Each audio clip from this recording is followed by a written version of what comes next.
জমিনে সে শ্রেষ্ঠ ধনী, যদি তার জীবনের সঙ্গে তার জিন্দেগির সঙ্গে আমার রাসূলুল্লাহ সম্পর্ক না হয়, আল্লাহ সম্পর্ক না হয়, আমার নবীর আদর্শ তার কর্মজীবনে বাস্তবায়ন না হয়, আমার নবীর মহব্বত তার অন্তরে জায়গা না পায়, দুনিয়ার জমিনে যতদিন বেঁচে আছেন ওই মানুষটা নিজেকে সেরা ধনী মনে করতে পারে।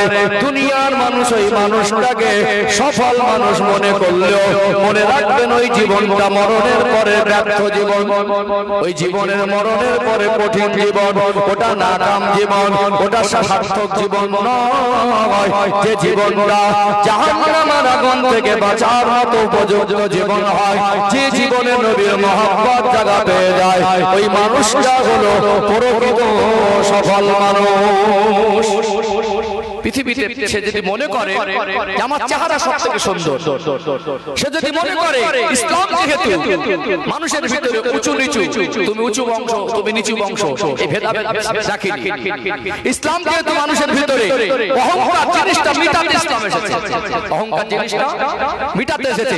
অহংকার ইসলামে জায়েজ নয়, বরং এমন একটা জঘন্য কাজ, এমন একটা জঘন্য পাপ, অহংকারকে আল্লাহ চাদর বলা হচ্ছে।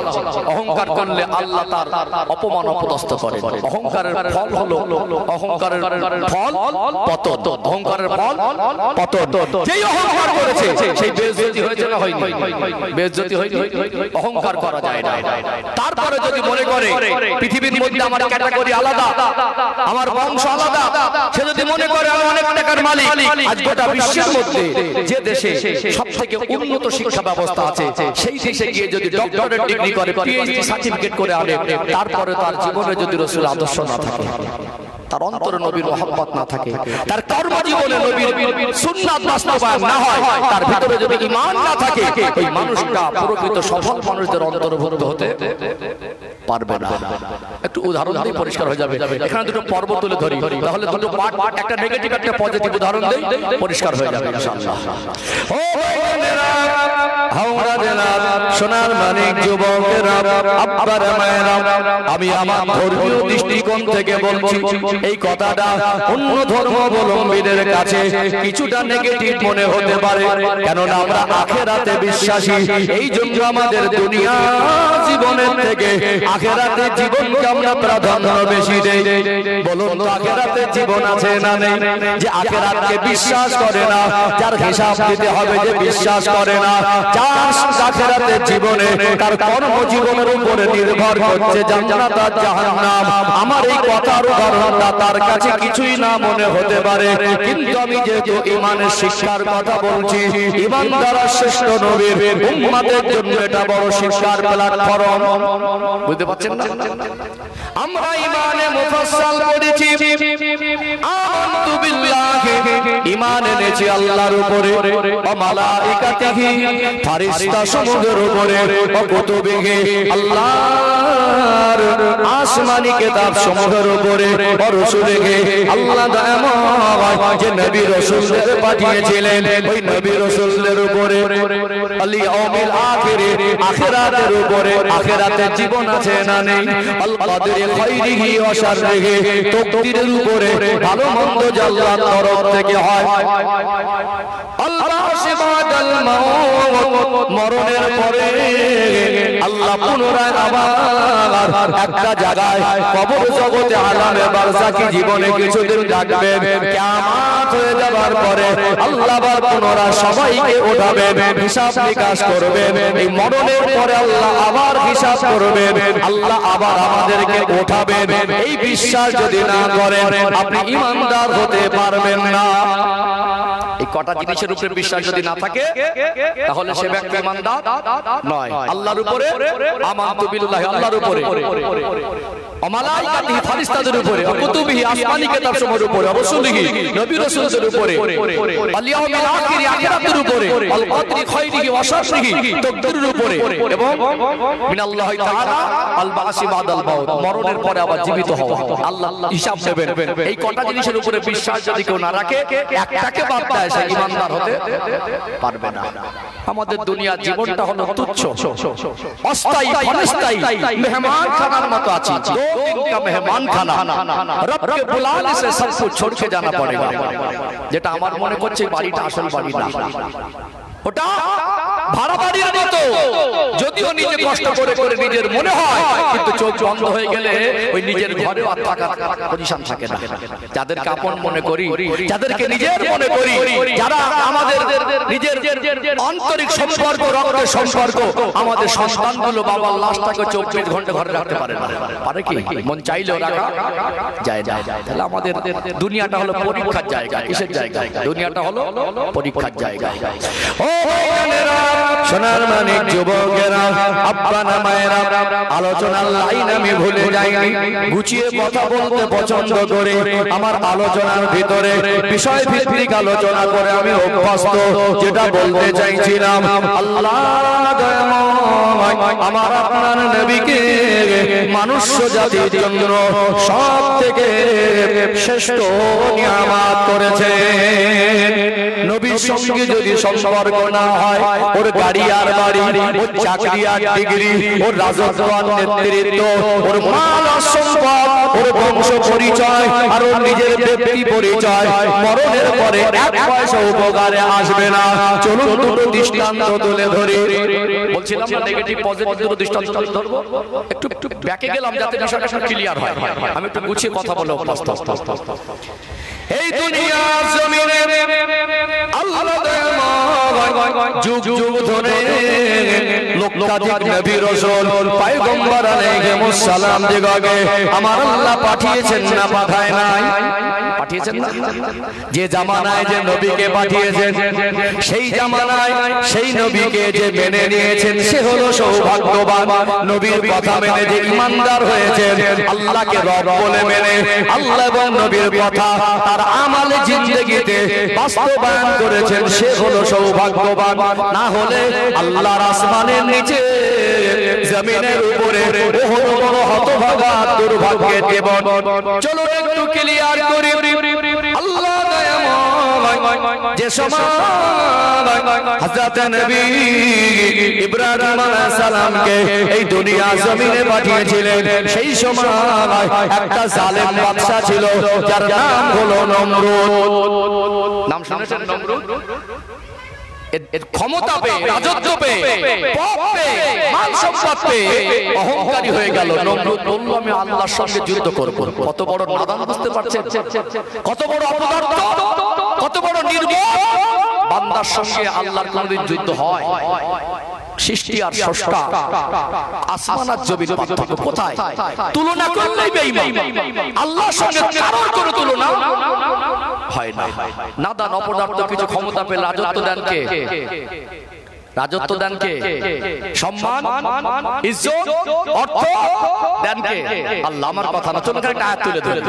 কোরআনুল কারীম আল্লাহ পাক বলেন, কুলিল্লাহুম্মা মালিকাল মুলকি তুতিল মুলকা মান তাশাউ ওয়া তানজিউল মুলকা মিম্মান তাশাউ ওয়া তুইজ্জু মান তাশাউ ওয়া তুযিল্লু মান তাশাউ।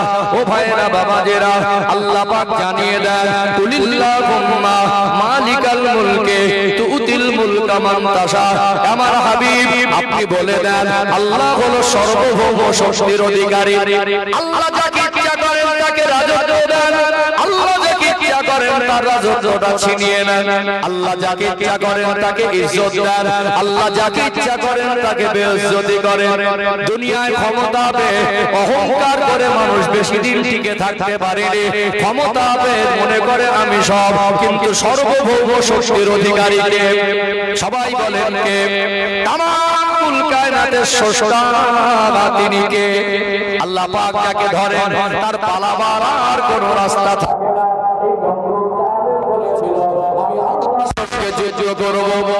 আল্লাহ বলে ক্ষমতা দিয়েছি আমি, বাড়াবাড়ির লিমিটটা ক্রস হয়ে গেছে, তোর জুলুমের সীমাটা লঙ্ঘন হয়ে গেছে, তোর অহংকারের লিমিটটাও ক্রস হয়ে গেছে। আমার আল্লাহ পৃথিবীর মানুষকে শিক্ষা দেওয়ার জন্য তার জীবনের বেইজ্জতিটাকে আমার আল্লাহ নিদর্শন করে দিয়েছে না দেয় নাই? আল্লাহ পাক তাকে শায়েস্তা করার জন্য একটা চ্যাংড়া মশা তার মোকাবেলায় যথেষ্ট বানিয়ে দিয়েছিল। সুস্থ মশা, একটা ন্যাংরা মশা ওই সে নাকের মধ্যে ঢুকে গেল, মস্তকের মধ্যে চলে গেল। তখনকার দিনে এত উন্নত চিকিৎসা, ওপেন সার্জারি, প্লাস্টিক সার্জারি, বুঝতে পারছেন না, মাইক্রো সার্জারি সব ছিল না। মাথার যন্ত্রণায় অস্থির হয়ে যাচ্ছে, তো মাথায় কিছু দিয়ে যতক্ষণ বাড়ি মারো ঠান্ডা থাকে, বাড়ি মারা বন্ধ, তো যন্ত্রণা শুরু। খেতে খেয়ে শান্তি নেই, ঘুমিয়ে শান্তি নেই। কোথায় মাল, কোথায় সংসদ, কোথায় রাজত্ব, কোথায় অহংকার, কোথায় সেই শক্তি? আল্লাহ বলে, বান্দা তুই আমার একটা সামান্য খোঁড়া মশা ভার সহ্য করতে পারিসনি, তুই আবার বলছিলি আল্লাহর সঙ্গে যুদ্ধ করবো? তাহলে ওর রাজত্ব, ওর ক্ষমতা, ওর মাল, ওর দুনিয়া, ওর অহংকার ওকে এক পয়সা উপকার করতে পারবে? কারণ বলো তো, সেই জামানায় নবী ইব্রাহিম আলাইহিস সালামকে যদি নবী বলে মেনে নিতেন, যদি আল্লাহর কথাগুলো মেনে নিতেন, ওর জীবন যাপনে যদি আমার আল্লাহর পক্ষ থেকে যে বিধান এসেছিল সেগুলো বাস্তবায়ন হতো, কামিয়াব হতো না? কামিয়াব হতো না? আজকে দিনে সেই নমরুদের মতো চিত্র আমাদের সমাজে সব মিনি নমরুদ, বুঝতে পারছেন? বুঝতে পারছেন না মনে হয়? ওটা হলো বড় নমরুদ। ইদানিং আমি রাজনীতির নেতা নয়, একটু আমি ক্লিয়ার করে বলি, আমার কথাগুলো একটু না তো আবার ভিডিওটাকে কাটিং করে আবার কেউ এটাকে নিয়ে অপপ্রচার চালাবে। আজ আলেমদের একটা দুশমন বেরিয়ে গেছে, হ্যারাসমেন্ট করার চক্রান্ত করবে। আমি হিসাব করে কথা বলি, আমি দেশের একজন সাধারণ নাগরিক, এই দেশের নাগরিককে সচেতন করার অধিকার আমার আছে না নেই? আমি আমার পরিচয়টুকু বলি, আমাকে মানুষ একটা ধর্ম প্রচারক হিসেবে চেনে, এতটুকু।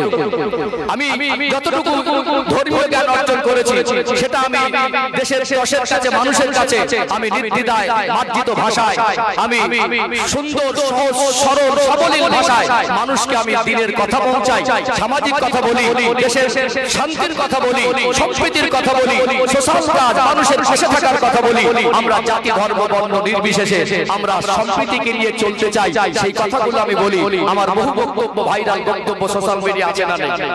আপনাদের এই কল্যাণপুর একটা ব্যতিক্রম জায়গা। এই কল্যাণপুরে এই যে পাশে যে মন্দির 50 মিটারের মধ্যে আপনাদের এখানে জলসা হচ্ছে, মন্দিরের বারান্দায় বলবো ভুল হবে না। আমার হিন্দু ভাইদের যেমন উদারতা আর মুসলমান ভাইদের তেমন ভালোবাসা, কাঁধে কাঁধ মিলিয়ে যদি মিলেমিশে এখানে না থাকতেন হয়তো আমার ভাইরা বলে দিত যে আমাদের মন্দিরের পাশে আপনাদের জলসা করতে দেব না। এই ভাতৃত্ব ভালোবাসা এটা ভারতবর্ষের একটা ঐতিহ্য। এই ঐতিহ্যকে নষ্ট করার জন্য আজকে আমাদের সমাজে কিছু মিনি নমরুদ, কিছু ছোটখাটো নমরুদ উঠে পড়ে লেগেছে না লাগিয়ে? একটু হ্যাঁ বুঝেন না? অহংকার করছো কদিনের পরে তুমি নেতা হলে কি করে? এই জনগণের ভোট হয়ে আমাকে আবার রাজনীতির ট্যাগ দেবেন না। কোন হুজুর রাজনীতি করে তার পার্সোনাল ম্যাটার, রাজনীতি করতে পারে, আমার দেশ তাকে অধিকার দিয়েছে, রাজনীতি করবে আর কে করবে না সেটা তার পার্সোনাল ব্যাপার। আপনি কাকে ভোট দেবেন আর না দেবেন সেটা আপনার পার্সোনাল ব্যাপার। আপনার চাইলে মন চায় তো আপনি বিজেপি করেন, চাইলে মন চায় তো টিএমসি করেন, সিপিএম করেন, কংগ্রেস করেন, আইএসএফ করেন, এতে আমার কোনো বক্তব্য নেই। আর আমি এইটুকু বলতে চাই যে আজকে যে সমস্ত নেতারা জনগণের ভোট পাওয়ার পরে সাধারণ নাগরিকের জীবনের শান্তি কেড়ে নেওয়ার চিন্তা করছেন, আজকে দিনে রিসেন্টলি ঘটে গেছে নেপালের প্রধানমন্ত্রীকে দেখে শেখো। কাকে? কাকে? নেপালের প্রধানমন্ত্রীকে দেখে শেখো। এই ভারতের পার্শ্ববর্তী একটা দেশ, ভারতের পার্শ্ববর্তী একটা দেশ, আমাদের ভারতের চতুর্দিকেই প্রায় ঘটছে। বাংলাদেশের প্রধানমন্ত্রী শেখ হাসিনার পতনটা দেখে শিক্ষা নাও। আমাদের দেশের এক কোণে ছোট্ট একটা দেশ শ্রীলঙ্কা, শ্রীলঙ্কার দেশও দেউলিয়া হয়ে গেছে, নেতা মন্ত্রীরা পালাবার রাস্তা খুঁজে পায়নি। নেপালের প্রধানমন্ত্রী এখন এক সপ্তাহ হয়নি, আজকে নেতাগুলো পালাবার রাস্তা খুঁজে পাচ্ছে না, হেলিকপ্টারের দড়িতে ঝুলছে। মনে মনে মনে করছে যদি দড়িটা যতক্ষণ নিজের ভাত ধরে রাখতে পারবো ততক্ষণ ঝুলবো, যদি পড়েও মারা যায়, যদি জানে পড়ে গেলে মরে যাবো। কিন্তু এদের হাতে গণধোলাই খাবার থেকে মনে ওইভাবে পড়ে যাওয়াটাও শান্তি। এক সময় মনে করতো যে ভীষণ ব্যাপার, এক সময় মনে করতো যে আমার বাপের দেশ, একসময় মনে করতো যে আমরা যা করবো তাই, একসময় মনে করতো হুকুমত আমার চলবে। আচ্ছা আচ্ছা, হাতিরও সাথে চলে গেল, আর আপনি তো 2 পয়সার নেতা। নেতৃত্ব দেন, অবশ্যই সেটা দরকার আছে। সৎভাবে নেতৃত্ব দেন, হক কথা বলুন, ন্যায় কথা বলুন, মানুষকে ভালোবাসুন, ভাতৃত্বের কথা বলুন। আজকে দেশের সংবিধানকে পরিবর্তন আর পরিকল্পনা দিচ্ছেন, যেদিন রবের পক্ষ থেকে ফয়সালা আসবে, যেদিন সৃষ্টিকর্তার পক্ষ থেকে ফয়সালা শুরু হবে এই জমিনে, সেদিন মনে রাখবেন কোনো পরিকল্পনার কাজে লাগবে না, পালাবার রাস্তা খুঁজে পাবেন না। আমি আবারও বলছি, আমি রাজনীতির নেতা নয়, আমি কোন দলের পক্ষেও বলি না। আমার 2009 সাল থেকে বক্তব্যের ব্যাকগ্রাউন্ড দেখে নেবেন, আমি কোন রাজনীতির নেতার চাটুকারি করি না, কারোর পক্ষেও নয়, কারোর বিপক্ষেও নয়। যখন আমার কাছে মনে হয় দেশটা শান্ত হয়ে যাচ্ছে, যখন আমার কাছে মনে হয় সাধারণ মানুষের জীবনে শান্তি ছিনিয়ে নিচ্ছে, যখন আমার কাছে মনে হয় মানুষের ভিতরে সংস্কৃতিকে নষ্ট করে দেওয়ার চক্রান্ত চলছে, তখন আমি আমার জাতি ধর্ম বর্ণ নির্বিশেষে, হিন্দু মুসলমান জৈন খ্রিস্টান সবাই এই দেশের নাগরিক। ধর্ম তার ব্যক্তি স্বাধীনতা, ধর্ম তার পার্সোনাল ব্যাপার।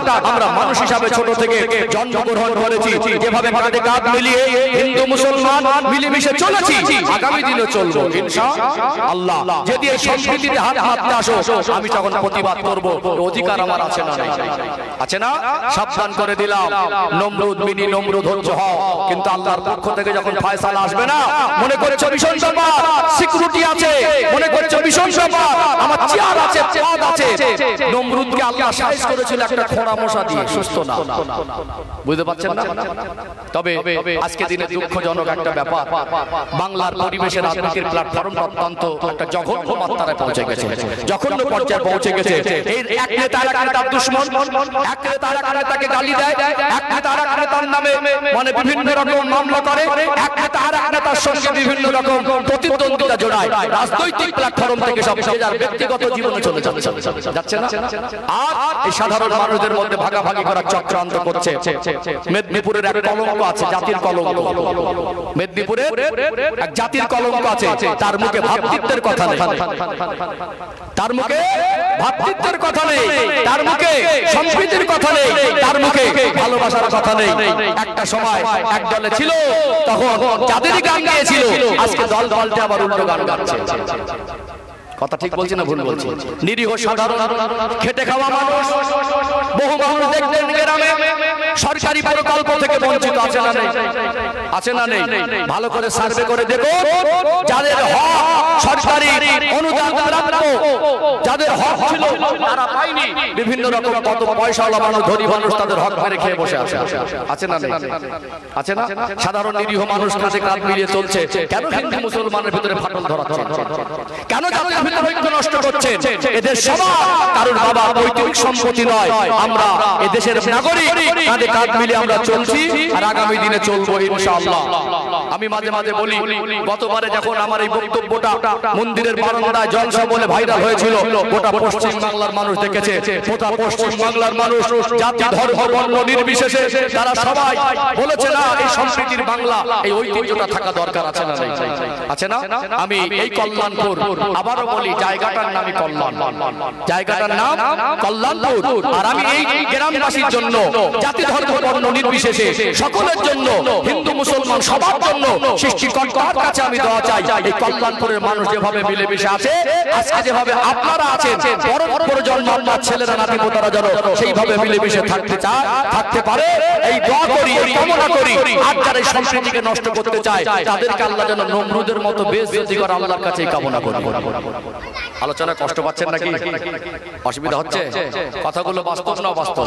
সাবধানে থাকবেন, মিলেমিশে থাকবেন, কোন রকম কোন রাজনৈতিক নেতা চক্রান্তে পড়বেন না। আমরা যে যা ধর্ম আমরা নিজের জীবনে রেখে আমরা ভাই ভাইয়ের মতো কাঁধে কাঁধ মিলিয়ে চলছি, আর চলবো ইনশাআল্লাহ। আজ নেতা আছে, কাল থাকবে না, আজকে নেতা আছে, কাল কোন নেতৃত্ব থাকবে না। আমার বাড়ির পাশে একজন হিন্দু ভাইয়ের বাড়ি, আর একজন হিন্দু ভাইয়ের পাশে একজন মুসলমানের ভাইয়ের বাড়ি, আমাদের কিন্তু বাড়িটা পাশাপাশি থাকবে, আমাদের সঙ্গে আন্তরিকতাটা থাকবে, আমাদের সঙ্গে ভালোবাসাটা থাকবে। 2 টাকার নেতার কথা শুনে, উস্কানিমূলক বক্তব্য শুনে আপনি আপনার বাড়ির পাশের প্রতিবেশীর সঙ্গে দুশমনি করবেন। ওই 2 টাকার নেতা দুদিন পর নেতৃত্ব চলে গেলে তখন আপনার কি হবে? এই জন্য মিলেমিশে থাকা দরকার আছে না নেই? আছে না? চলুন আমি যে ধর্মীয় আলোচনা করছিলাম একটু বর্তমান প্রেক্ষাপটে, আমি কোন নেতার পক্ষেও না বিপক্ষেও না, কোন দলের পক্ষেও না বিপক্ষেও না, আমি সমাজের মানুষকে একটা শান্তির বার্তা দিতে চেয়েছি। আমি যে আলোচনা করছিলাম আবার মূল আলোচনা শুরুতে ফিরে আসি ইনশাআল্লাহ। বুঝতে পারছেন? ও ভাইজানেরা, সোনার মানিক যুবকেরা, আব্বার মায়েরা, ফেরাউনের কথা আপনারা শুনেছেন, নমরুদের কথা আপনারা শুনেছেন, সাদ্দাতের কথা আপনারা শুনেছেন। আমি যে ফেরাউনের কথা নমরুদের কথা বলছিলাম, এই নমরুদ জালেম বাদশা, তার ক্ষমতা পেয়ে রাজত্ব পেয়ে সে মনে মনে করেছিল আমার হাতে সব ক্ষমতা। একটা সময় বলেছিল আল্লাহর সঙ্গে যুদ্ধ করব, আমার আল্লাহ তাকে বেইজ্জতি করে একটা নোংরা মশা দিয়ে সাইজ করেছে না করেনি?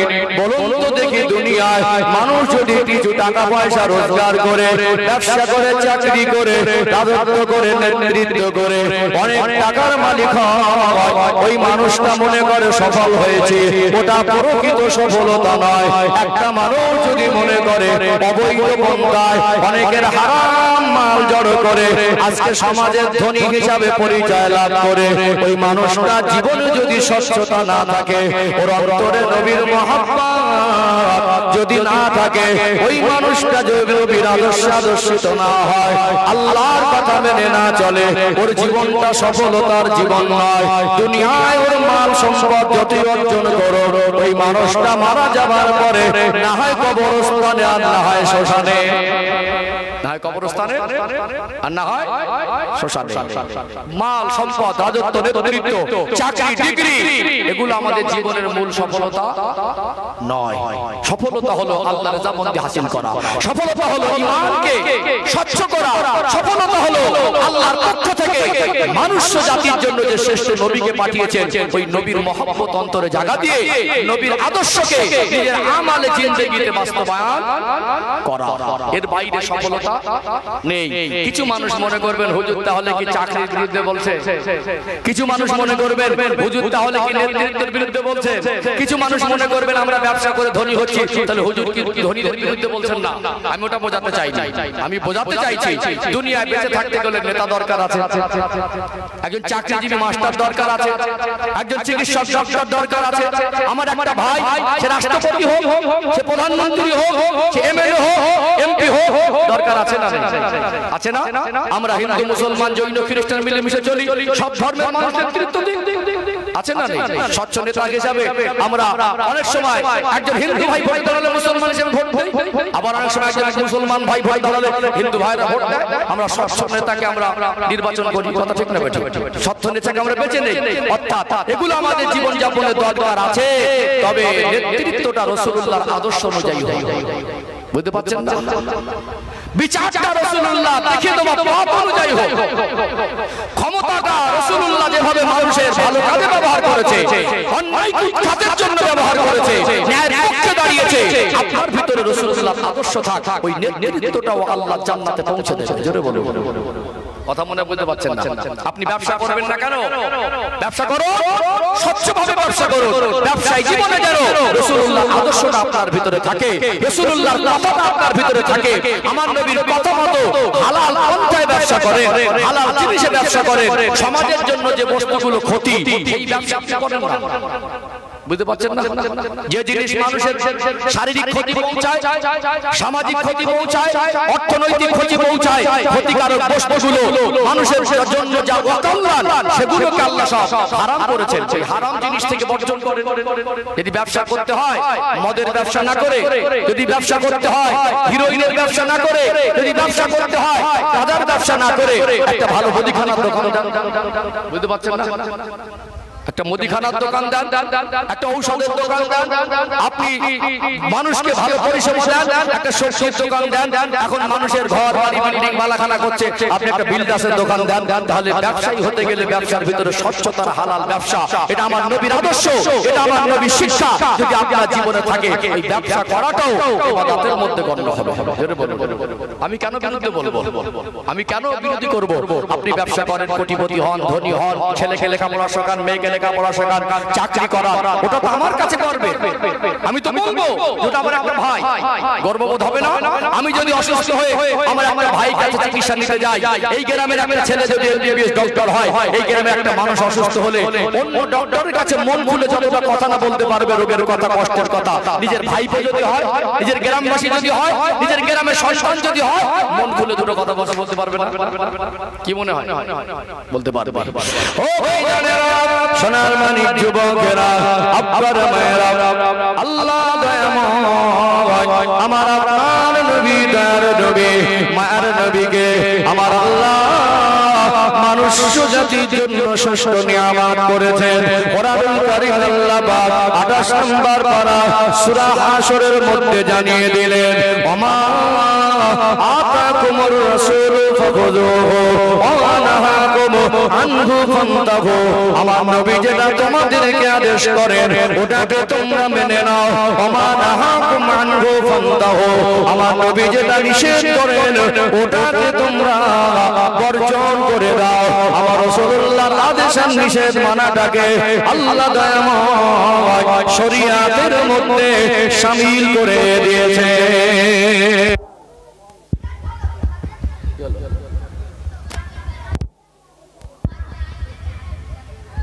দরুদ শরীফ আল্লাহুম্মা সাল্লি আলা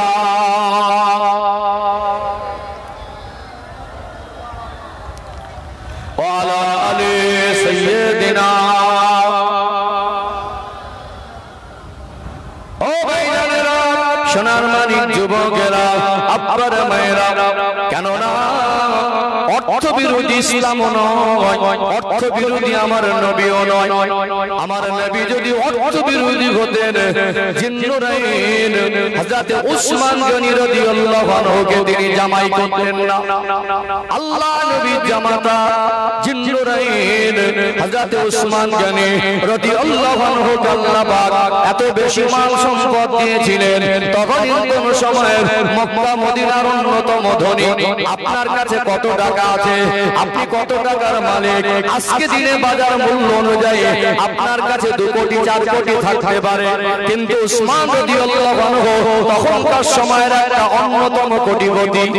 আল্লাহ পাক তার মাল সম্পদে এত বেশি বরকত দিয়েছেন, আজ পর্যন্ত সৌদি আরবের তথ্য অনুযায়ী বলছে তার নামে এখনো অ্যাকাউন্টে তার বরাদ্দকৃত অর্থ আজও আল্লাহ পাক জারি রেখেছেন, সেগুলো ইসলামের পথে ব্যয় হয়। ও ভাইরা, বাবাজিরা, আল্লাহ নবী তার সঙ্গে একটা মেয়েকে বিবাহ দিলেন। ওই মেয়েটা ইন্তেকালের পরে আল্লাহ নবী আবার একদিন ডাকলেন, ও হযরত উসমান, লাব্বাইক ইয়া রাসূলুল্লাহ।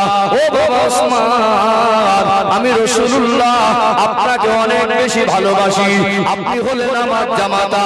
আমার একটা মেয়ে আল্লাহর ডাকে সাড়া দিয়ে তিনি ইন্তেকাল হয়ে গেলেন।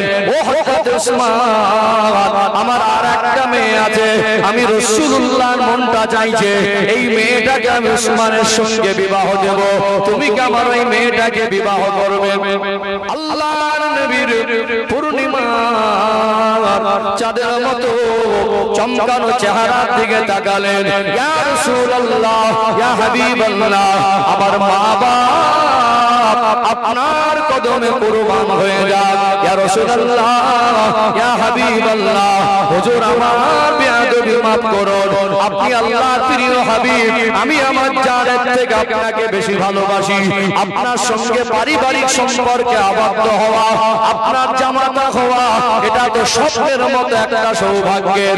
ইয়া রাসূলুল্লাহ, হাবিবাল্লাহ, আপনি যখন চাইছেন আর একটা মেয়েকে আপনি আমার সঙ্গে বিবাহ দেবেন, এটা আমার কাছে বড় সৌভাগ্যের।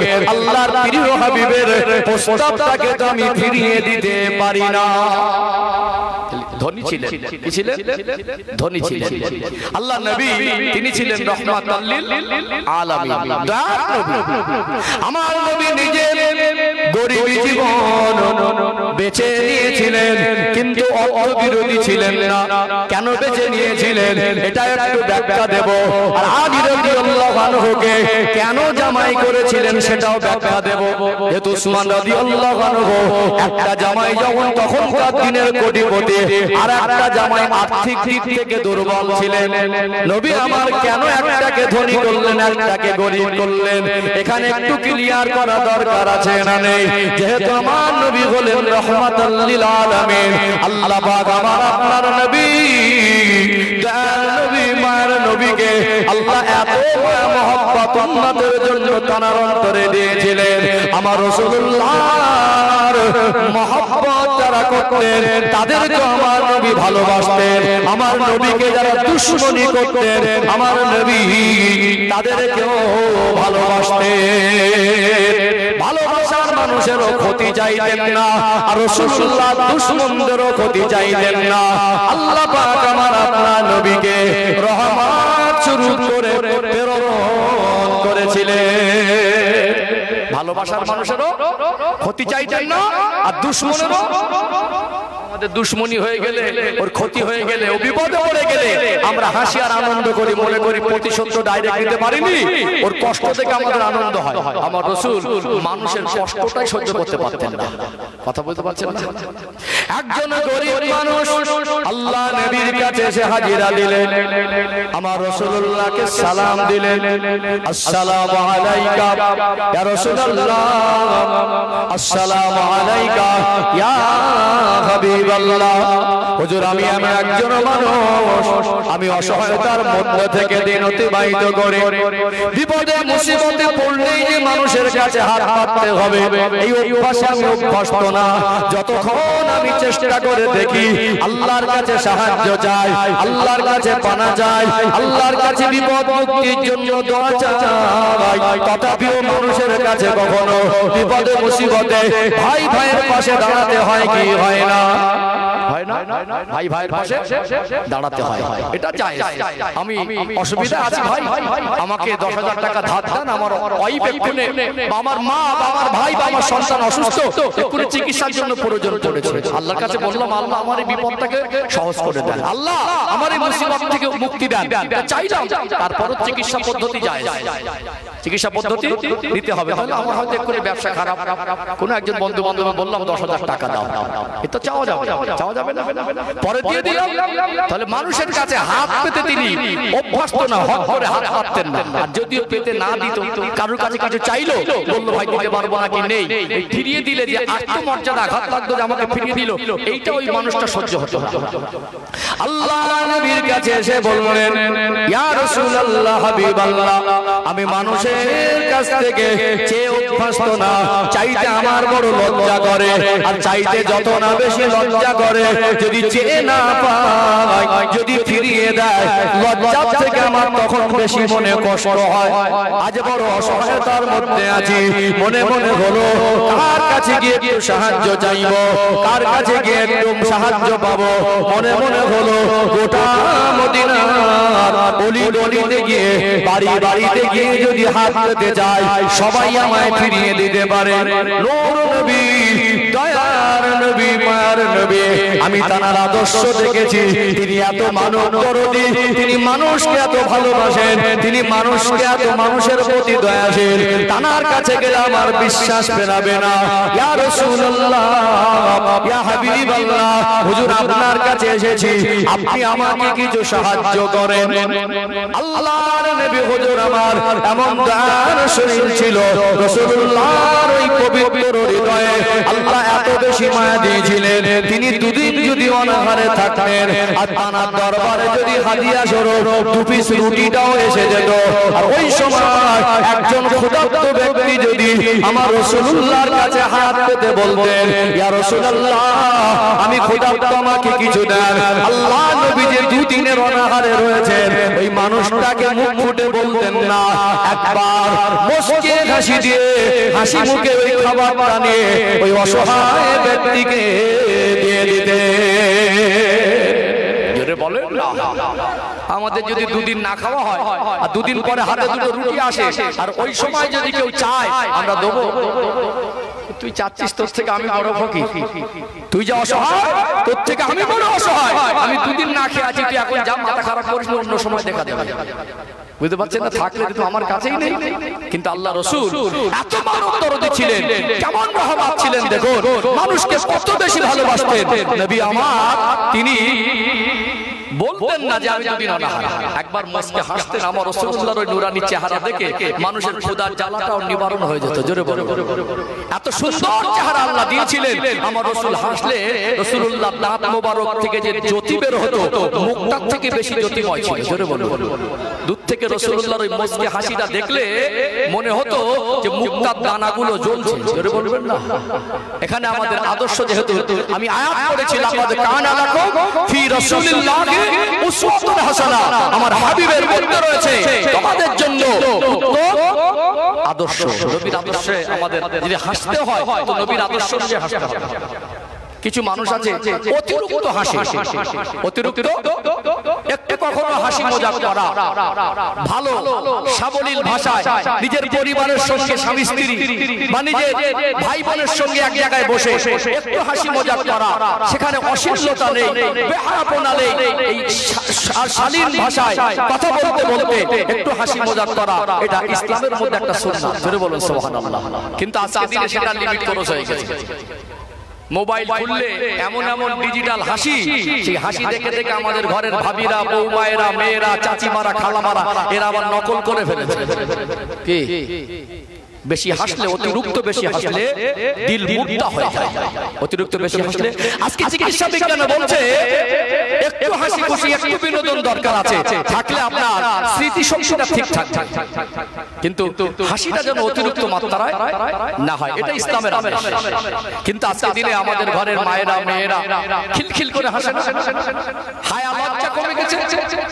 বাড়িতে ভাসুর আছে, শ্বশুর আছে, গুরুজন আছে, সম্মানী ব্যক্তি আছে, বা কোথা থেকে যাচ্ছে, বাজার মার্কেট থেকে আসছে, বা ডক্টরখানা থেকে আসছে, বা বাড়িতে কোনো অনুষ্ঠান আছে, বিভিন্ন রকম সম্মানী ব্যক্তি, গুরুজন থাকে, সম্মানী ব্যক্তি থাকে, কিছু শিক্ষিত মানুষ থাকে, সমাজের কিছু বিশিষ্ট মানুষ থাকে, গুরুজন ব্যক্তি থাকে, আদব করা দরকার আছে না?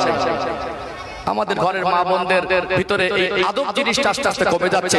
আমি দৃষ্টি আকর্ষণ করছি যে সমস্ত মায়েরা, মেয়েরা, বোনেরা আমার আওয়াজ শুনছেন, হাসির ক্ষেত্রে আপনারা সংযত হবেন। আপনাদের গলার কণ্ঠস্বরটাও এটা এক পর্যায়ের পর্দা। অপ্রয়োজনে পুরুষের সামনে জোরে জোরে কথা বলা, অপ্রয়োজনে বাইরে ঘাটে গিয়ে মানুষ দেখে এখন কথার আওয়াজ বেড়ে যায়। আগের দিনে মা বোনদের ভিতরে কি আদব ছিল, কি পর্দা ছিল। মার্কেটে বাজারে এত বরকত দেখা যেত না।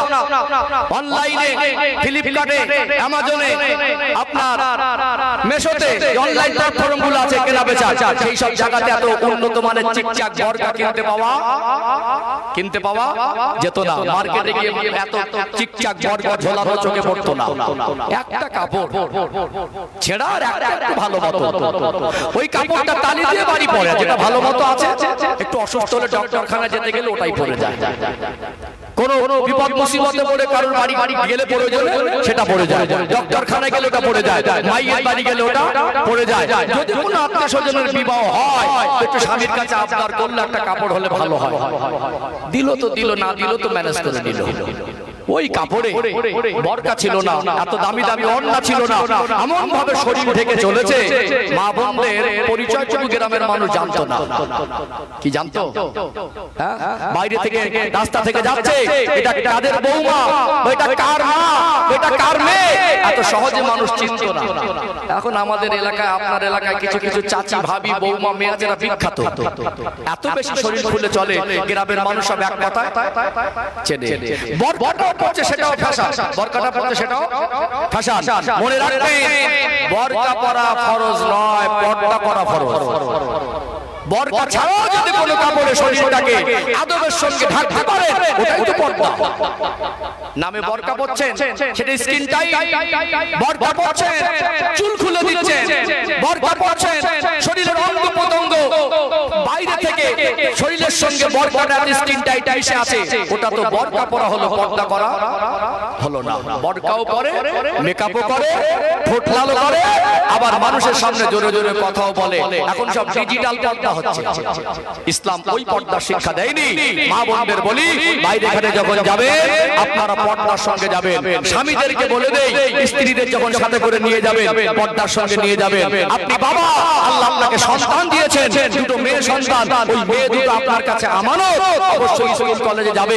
এটা হিন্দুস্তান, এটা ভারতবর্ষ, আমরা মিলেমিশে থাকি।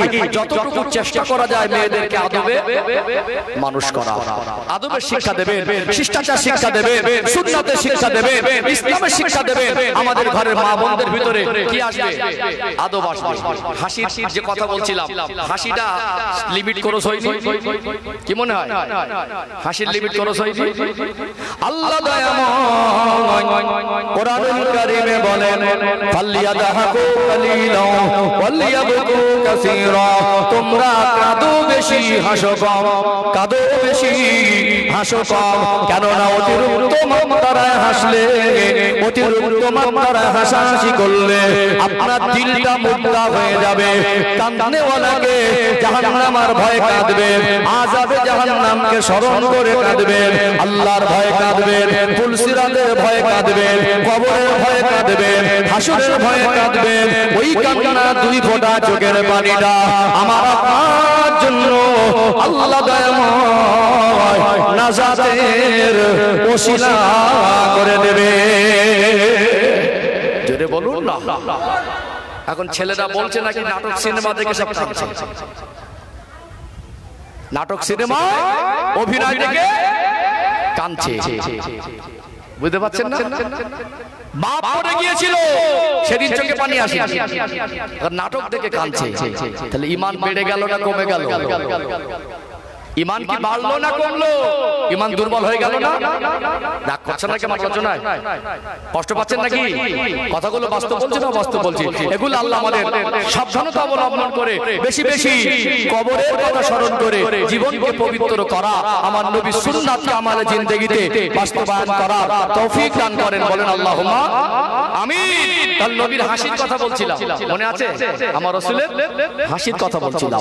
ও ভাইজানেরা, সোনার যুবকেরা, আপনারা মায়েরা, আল্লাহ আমার স্মৃতি ঠিক রেখেছে। যে কথা বলছিলাম ওয়াজের লাইন আমি ভুলে যাইনি।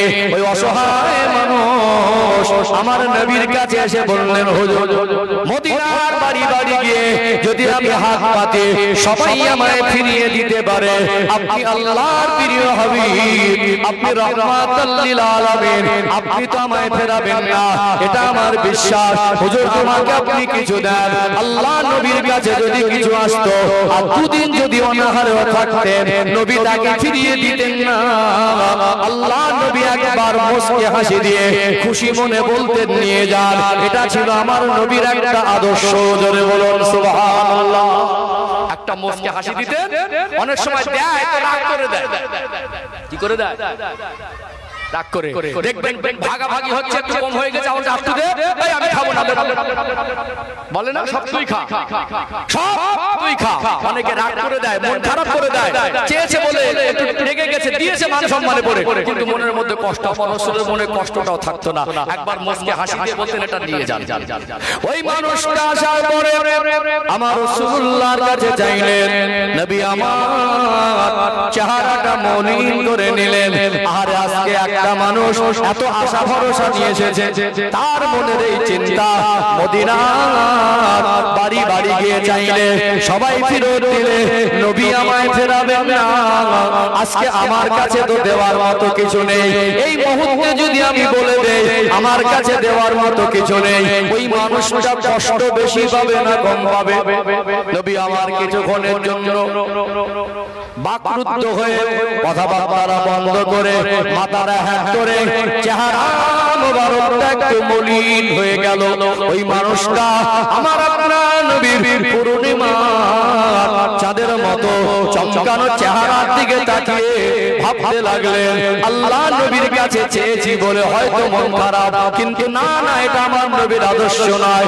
নিশ্চয়ই আমার নবী কোনো একটা চিন্তা করছেন। হঠাৎ মনে করছেন এই ব্যক্তিকে আমি কি করে বলি আমার কাছে নেই, সত্যিই তো দেওয়ার মতো কিছু নেই। মনে পড়ে গেল আমি রাসূল, আমার কাছে অসহায় মানুষকে দেওয়ার মতো কিছু যদি না থাকে, আমার জামাতা জিন্নুরাইন উসমান গনির কাছে তো অনেক সম্পদ আছে।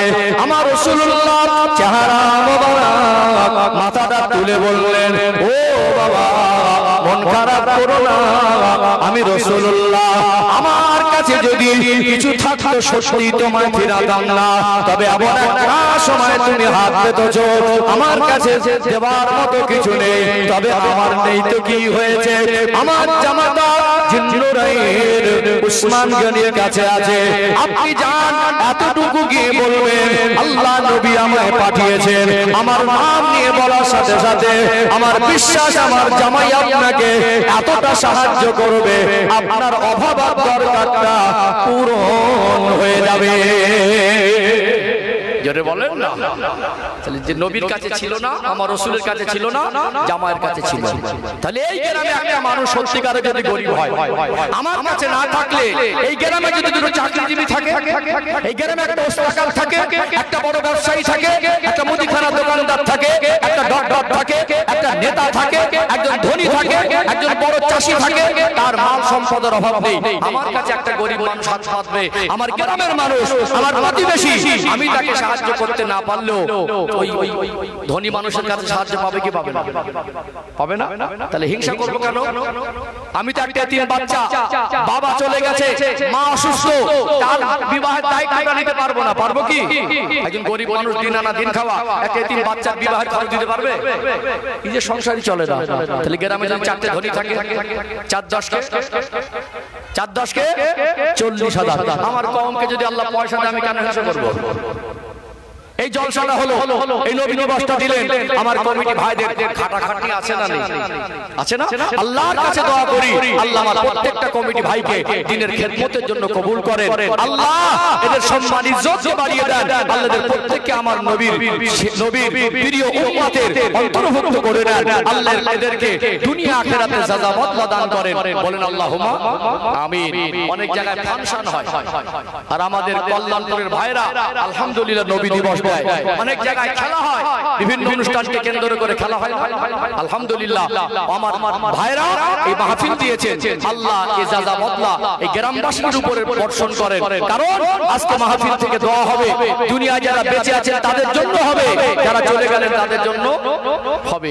এই একটা মানুষের যদি 2 ফোঁটা চোখের পানি পড়ে, ওই 2 ফোঁটা চোখের পানির ওসিলায় আল্লাহ চাইলে এই কল্যাণপুর গ্রামবাসীদের যত কবরস্থান আছে গ্রামে, আল্লাহ কবরবাসীদের কবরে আযাবও মাফ করে দিতে পারেন। জোরে বলুন। এই জন্য পাশে দাঁড়াবেন, আপনারা সহযোগিতা করেছেন, এই জলসা করতে গিয়ে খরচা হয়েছে না হয়নি? কিছু মানুষ এমন আছে 5,000 দিয়েছে, আছে না? আছে না? তাহলে পয়সা যদি না থাকতো 5,000 দিতে পারতো। হিংসা কেন করবো? আল্লাহ দিক না। আপনি নেতা হন, আপনি ডাক্তার হন, আপনার ছেলেকে মাস্টার করুন, আপনার ছেলে একটা ভালো পদে প্রতিষ্ঠিত হোক, সেটা কমেরই লাভ। ইসলামের খাদে ওর অর্থ হবে, অর্থ ব্যয় হবে, ইসলামের উপকার হবে, ইসলাম প্রচারে ব্যয় হবে, অসুস্থ সেবায় ব্যয় হবে, এতিম বাচ্চার পিছনে ব্যয় হবে, কোনো সামাজিক কাজে ব্যয় হবে, তাহলে মানুষ উপকৃত হবে। আল্লাহ রাসূল গরিব জীবন বেছে নিয়েছিলেন, কিন্তু অর্থ বিরোধী ছিলেন না। আমি যেটা মনে আছে বলছিলাম যে আমাদের জীবনের মূল সফলতা অর্থ সম্পদ নয়, এটা লাগবে, দরকার আছে। নেতা যদি না হয় তো আমার একটা ভাই যদি ভালো পদে থাকে, এটা দরকার পড়লে এমএলএ সহিত যেতে পারবো না? একটা জায়গায় কোনো যোগাযোগের সত্যিকারের দরকার, সরকারি কোনো পরিষেবা পেতে গেলে এখন হ্যারান হতে হয়। উপর কোন উচ্চ পদস্থ একজন মানে নেতা নেত্রীর যদি সই থাকে সেটা সহজ হয়, একটা ভাই যদি ভালো পদে থাকে, আমার কওমের মানুষ বিপদে পড়লে উপকার হবে কি হবে? তাহলে বলতে চাইছে এগুলো দরকার আছে, এর বিরোধী ইসলাম নয়, এগুলো প্রয়োজন আছে, কিন্তু আমাদের মূল সফলতা কি? নবীর ভালোবাসা। মূল সফলতা কি? জীবন যাপনে নবীর সুন্নাত বাস্তবায়ন করা। মূল সফলতা আল্লাহ দেখে দেওয়া পথে চলা। আল্লাহ আমাদের জীবনকে পরিবর্তন করা তৌফিক দান করেন, বলেন আল্লাহুম্মা আমিন। মগজে ঢুকছে, আমি একটু ছেড়ে বাইরে মিডিলে অনেক দিকটা তুলে ধরলাম, সে আসল জায়গা আবার ফিরে এসেছি। বুঝতে পারছেন তো? মনে আছে তো? ও ভাইজানেরা, সোনার মানিক যুবকেরা, আব্বারা মায়েরা, ফেরাউনের মাল সম্পদ ছিল, সাতরাতের মাল সম্পদ ছিল, রাজত্ব। আমার রাসূলুল্লাহ সাহাবী হযরতে বেলাল রাদিয়াল্লাহু আনহু। বলুন তো দেখি, তানা জীবনী পড়ে দেখবেন, দুনিয়ার কোন স্কুল কলেজে ইউনিভার্সিটিতে পড়ার সৌভাগ্য তার হয় নাই, দুনিয়ার কোন শিক্ষা প্রতিষ্ঠানের ডিগ্রি তার ছিল না, তার নামে এক কাঠা জমি ছিল না, তার নামে কোনো ব্যাংকার ছিল না। আমার আপনার পকেটে হাত দিয়ে যদি 100 টাকাও যদি থাকে, আল্লাহ নবীর সাহাবী হযরতে বেলাল রাদিয়াল্লাহু আনহু তার জীবনে ব্যক্তিগতভাবে তিনি 10 দিরহামেরও মালিক নয়, চেহারাও সুন্দর নয়। আমি কালো, আপনি কালো, এমনও কালো নয়। আজকে সোশ্যাল মিডিয়ার মাধ্যমে আমরা নাইজেরিয়ানদের দেখি, হাবশার মানুষদের দেখি, চেহারাটা আলাদা মাত্রায় কালো। বেলাল রাদিয়াল্লাহু আনহুর চেহারাটা একেবারে কালো ছিল। আমার রাসূলুল্লাহ নূরের হাতে হাত দিয়ে ঈমানের কলেমা পড়ে মুসলমান হয়ে গেলেন। যার কোনো ব্যাকগ্রাউন্ডে উঁচু বংশের ট্যাগ নেই, যার চেহারা সুন্দর নয়, যার নামে গাড়ি আর বাড়ি নেই, যার ব্যক্তিগত 10টা টাকা নেই, যাকে হাতে দড়ি বেঁধে বাজারে বিক্রি করা হতো, ওই মানুষটা তার অন্তরে নবীর ভালোবাসা জায়গা দিয়ে দিলেন। ওই মানুষটা তার চলা বলা, তার চাল চলন, তার কথা, তার জীবনের প্রত্যেকটা মুহূর্তে আল্লাহ রাসূলের কথা মতো জীবন যাপন করতে লাগলেন। আমার আল্লাহ দয়াময় দুনিয়ার জমিনে তার যেমন সম্মান মাকাম মর্যাদা বাড়িয়ে দিলেন, আল্লাহ পাক তার জন্য আল্লাহ জান্নাতের সুসংবাদ দিয়েছিলেন। জোরে বলেন। তাহলে জীবনে কি ছিল? এখন কিছু মানুষ মনে করবেন যে বেলাল হুজুর কি স্কুলে পড়িনি বলে, মাদ্রাসায় পড়িনি বলে, ইউনিভার্সিটিতে পড়িনি বলে ওই বেলাল হুজুরকে কি অশিক্ষিত বলা যাবে? সাহাবাদের শানে বেয়াদবি করলে চরম মাত্রায় গুনাহ হবে, চরম মাত্রায় গুনাহ হবে। সাহাবাদের শানে আমাদের আকীদা হলো, আমার রাসূলের প্রত্যেকটা সাহাবা হলো আল্লাহর জান্নাতের মেহমান। জোরে বলুন। আজকে দিনে এই জিনিসটা ক্লিয়ার করা দরকার। আমরা মনে করি এমএ বিএ পাস করলেই মনে হয় শিক্ষিত। অবশ্যই শিক্ষার দরকার আছে, শিক্ষা জাতির মেরুদণ্ড। আমরা মনে করি এমএ বিএ পাস করলেই মনে হয় শিক্ষিত, কিন্তু তার কর্ম যদি শিক্ষিতর মতো না হয়, কি মনে হয়? তার কর্মটা যদি শিক্ষিতর মতো না হয়, একজন ভ্যান চালক, একটা মানুষ জীবনে স্কুলে দরজা দেখিনি, তার ঘরটা তালপাতার ছাউনি, লোকটা ভ্যান চালিয়ে যদি হালাল উপার্জন করে, ওই মানুষ আছে না নেই? তাহলে এই ঘুষখোর আচরণ করে না, কারোর সঙ্গে চিটিংবাজি করে না, কাউকে ছোট বড় বলে না, কারোর হক নষ্ট করে না, ওই মানুষটি স্কুলে যায় না বলে একটু মূর্খ বলবেন? আমার কথা কি বুঝতে পারছেন? আজকে দিনে মনে করুন আমার মাথা একটা টুপি আছে, লম্বা একটা জামা পরেছি, আর স্টেজে বসিয়ে দিয়েছেন, দেখে মনে হচ্ছে ভীষণ বড় হুজুর, দেখে মনে হচ্ছে ভীষণ বড় একটা হুজুর। আপনারা যতই বড় হুজুর মনে করেন, আমার আমল, আমার আখলাক, আমার কথা, আমার চালচলন, আমার ভিতরে চিন্তা চেতনা, আমার আদর্শ যদি সুন্নাত তরিকায় না হয়, নবীর আদর্শ অনুযায়ী না হয়, আলেমের মতো না হয়, আমার পড়াশোনার ডিগ্রি আর আমার এই লেবাস আর পোশাক দিয়ে নাজাত পাওয়া যাবে না। আমি গুজরাট থেকে পড়াশোনা শেষ করেছি, একটা শিক্ষা প্রতিষ্ঠানের সার্টিফিকেট আমাকে প্রদান করা হয়েছে। বিশ্বাস করুন, আজ পর্যন্ত আমার ওই মানে মাদ্রাসার সেবা একটা ভিন্ন রাজ্যে, ভিন্ন স্টেটে গুজরাটে পড়াশোনা করেছি। 2009 সালে পড়াশোনা সমাপ্ত করেছি। ওই সার্টিফিকেটটাকে আজ পর্যন্ত